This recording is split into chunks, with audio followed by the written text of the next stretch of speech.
तो जैसी उम्मीद थी वैसी ही खबर आई। भारत और कनाडा के बीच रिश्तों में जमी बर्फ पिघलना शुरू हो गई है। ये वो तस्वीरें हैं जिस पर पूरी दुनिया की नजर थी, क्योंकि ये तस्वीरें भारत और कनाडा के बीच रिश्तों में आई खटास के बाद नई शुरुआत की गवाह है। कनाडा के पीएम ने G7 समिट में पीएम मोदी का गर्मजोशी से स्वागत किया। फिर उसके बाद समिट से इतर दोनों के बीच द्विपक्षीय वार्ता हुई।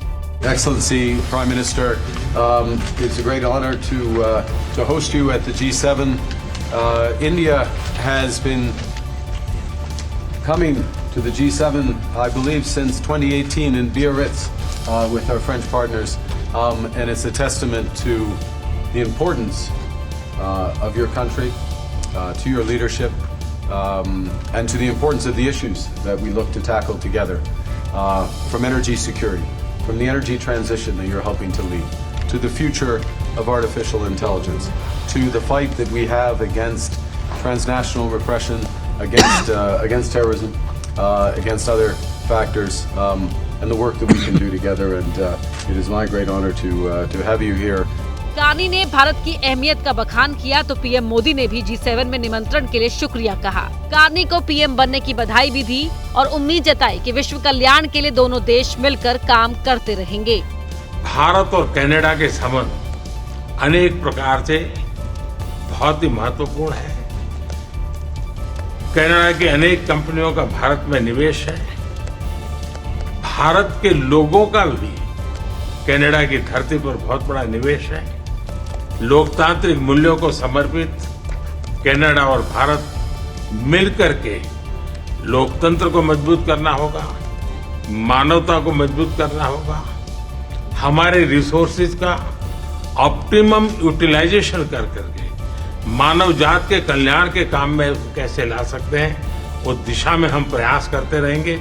और मुझे विश्वास है कि प्रधानमंत्री जी के चुनाव के बाद मुझे पहली बार मिलने का मौका मिला है, तो इस चुनाव के भव्य विजय के लिए भी मैं उनको बधाई देता हूं और आने वाले कालखंड में उनके साथ भारत और कनाडा मिलकर के अनेक क्षेत्रों में प्रगति करेंगे। G7 समिट में प्रधानमंत्री मोदी छाए रहे। कई ग्लोबल लीडर्स के साथ मुलाकात हुई, कई के साथ द्विपक्षीय बात भी हुई। हर मुलाकात और बात मकसद संबंधों को मजबूत बनाना था, दुनिया को हर हिसाब से और ज्यादा महफूज बनाने की रणनीति पर चर्चा करना था। प्रधानमंत्री नरेंद्र मोदी का कनाडा दौरा पूरा हुआ। कनाडा से अब वो क्रोएशिया के लिए रवाना हो चुके हैं, लेकिन प्रधानमंत्री मोदी का कनाडा दौरा कई मायनों में काफी महत्वपूर्ण रहा है, क्योंकि भारत के प्रधानमंत्री नरेंद्र मोदी ने G7 शिखर सम्मेलन में हिस्सा लिया। एनर्जी सिक्योरिटी के मुद्दे पर जो सत्र था उसको संबोधित भी किया और इसके साथ ही भारत के प्रधानमंत्री और कनाडा के प्रधानमंत्री मार्क कार्नी के बीच द्विपक्षीय मुलाकात हुई और इस द्विपक्षीय मुलाकात में जो अहम मुद्दे थे दोनों देशों के रिश्तों को लेकर, उन पर भी बातचीत हुई है। इस मुलाकात के बाद कनाडा के प्रधानमंत्री कार्यालय की तरफ से जो रीडआउट सामने आया उसमें यह कहा गया है कि दोनों देश एक दूसरे के देश में जो नए उच्चायुक्त हैं उनको नियुक्त करने पर सहमत हुए हैं। यानी इस खबर के मायने ये हैं कि जो भारत और कनाडा के बीच राजनयिक तनाव था अब वो खत्म हो चुका है और अब दोनों ही देश एक दूसरे के देश में अपने उच्चायुक्त को नियुक्त करेंगे, जिससे आम नागरिकों को बहुत ज्यादा फायदा मिलेगा, बिजनेस को बढ़ावा मिलेगा। यह इस बात का दावा किया गया है। इसके साथ ही भारत और कनाडा ने तमाम मुद्दों पर एक दूसरे से चर्चा की है। इसके साथ ही साथ G7 समिट के साइड में प्रधानमंत्री नरेंद्र मोदी ने दुनिया भर के नेताओं से मुलाकात की। जर्मनी के चांसलर से प्रधानमंत्री नरेंद्र मोदी की द्विपक्षीय मुलाकात हुई है। कनाडा के प्रधानमंत्री से उनकी द्विपक्षीय मुलाकात हुई है। फ्रांस के राष्ट्रपति इमैनुअल मैक्रो से प्रधानमंत्री मोदी की मुलाकात हुई है। ऑस्ट्रेलिया के प्रधानमंत्री अल्बनीज एंथनी से मुलाकात हुई है। इसके साथ ही साथ यूके के कीयर स्टामर जो प्रधानमंत्री हैं उनसे भी पीएम मोदी की मुलाकात हुई है और मैक्सिको के राष्ट्रपति से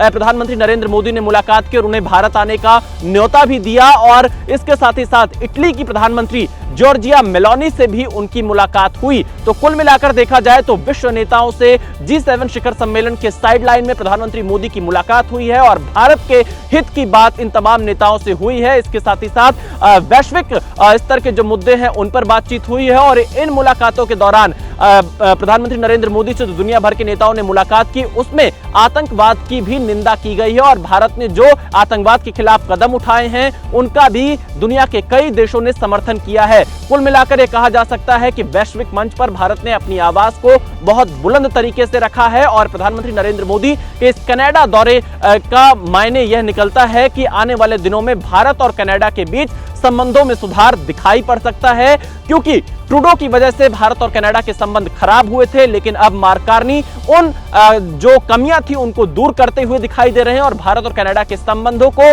सुधार लाते हुए नजर आ रहे हैं। Vishal Pandey, ABP news, Canada.